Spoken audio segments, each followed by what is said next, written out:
వేములవాడ అభివృద్ధి పనుల నేపథ్యంలో ఎల్ఈడి స్క్రీన్ ద్వారా రాజరాజేశ్వర స్వామి దర్శనం కల్పించనున్నట్లు అధికారులు తెలిపారు. అర్జిత సేవలను కూడా అందించనున్నట్లు పేర్కొన్నారు.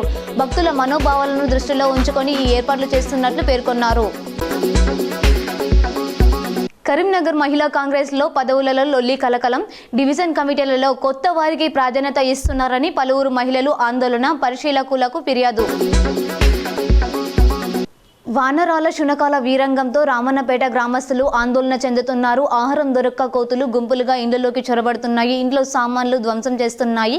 మరోవైపు గ్రామ వీధుల్లో తిరిగే కుక్కలు చిన్నపిల్లలపై దాడి చేస్తున్నాయి. కోతులు, కుక్కల బెడదతో వేగలేకపోతున్నామని గ్రామస్తులు ఆవేదనతో ఆందోళన వ్యక్తం చేస్తున్నారు.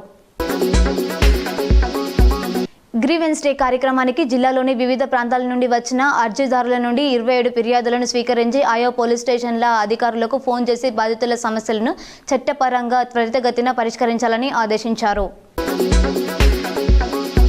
హైదరాబాద్లోని చర్లపల్లి జైలును సందర్శించడంతో పాటు పలు అభివృద్ధి పనులను పరిశీలించడం జరిగింది. దేశంలో జైళ్ల సంస్కరణలు, ఖైదీల సంక్షేమంలో చర్లపల్లి జైలు ఆదర్శంగా నిలుస్తోంది అని తెలిపిన కేంద్ర మంత్రి బండి సంజయ్.